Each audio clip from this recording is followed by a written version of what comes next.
72வது தேசிய விருதுகள் இன்று அறிவிக்கப்பட்டுள்ளது.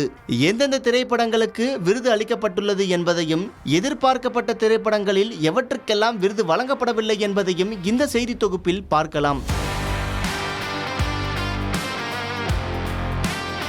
மத்திய தகவல் மற்றும் ஒலிபரப்பு அமைச்சகத்தின் சார்பில் 1954ஆம் ஆண்டு முதல் தேசிய விருதுகள் அறிவிக்கப்பட்டு வருகிறது.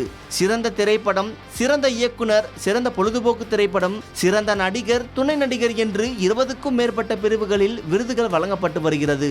இந்நிலையில் டெல்லியில் உள்ள தேசிய ஊடக மையத்தில் 2024ஆம் ஆண்டில் வெளியான திரைப்படங்களுக்கான 72வது தேசிய விருதுகளின் பட்டியல் வெளியிடப்பட்டது. அதன்படி சிறந்த தமிழ் படத்துக்கான விருதை தனுஷின் ராயனுக்கு வழங்கப்பட்டுள்ளது. அமரன் படத்திற்கு சிறந்த படத்தொகுப்பு பிரிவில் கலைவண்ணனுக்கும், சிறந்த இயக்குனர் பிரிவில் ராஜ்குமார் பெரியசாமிக்கும், சிறந்த பின்னணி இசை பிரிவில் ஜிவி பிரகாஷ்க்கும் விருதுகள் வழங்கப்பட்டுள்ளது.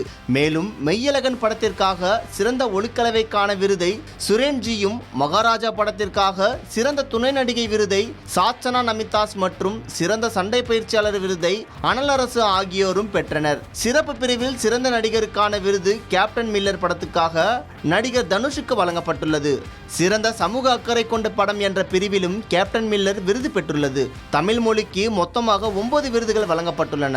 ஆனால் வழக்கம் போல் இந்த முறையும் தவறான பிரிவில் சில படங்களுக்கு விருதுகள் வழங்கப்பட்டிருப்பதாக ரசிகர்கள் சிலர் தங்களது கருத்துக்களை தெரிவித்து வருகின்றனர். ப்ளூ ஸ்டார், ஜே பேபி, விடுதலை, கொட்டுக்காளி, தங்கலான், பைரி, லப்பர் பந்து, வாழை, ஜமா ஆகிய படங்களுக்கு விருதுகள் வழங்கப்படாதது சினிமா ரசிகர்களுக்கு பெரும் ஏமாற்றத்தை ஏற்படுத்தியுள்ளது. குறிப்பாக ராயன் மாதிரியான ஒரு கமர்ஷியல் படத்துக்கு சிறந்த தமிழ் திரைப்படம் விருது வழங்கப்பட்டிருப்பதும், கேப்டன் மில்லருக்காக தனுஷுக்கு விருது வழங்கப்பட்டிருப்பதும் ரசிகர்களுக்கு பெரும் ஆச்சரியத்தை ஏற்படுத்தியுள்ளது. வடசென்னை படத்துக்கே விருது வாங்காத தனுஷ் கேப்டன் மில்லருக்காக விருது பெற்றிருப்பது விந்தையிலும் விந்தை என்று கருத்து தெரிவித்து வருகின்றனர். மற்றபடி அமரன், மகாராஜா, மெய்யழகன் ஆகிய படங்களுக்கு விருது வழங்கப்பட்டிருப்பதையும் ரசிகர்கள் பெருமளவில் வரவேற்றுள்ளனர்.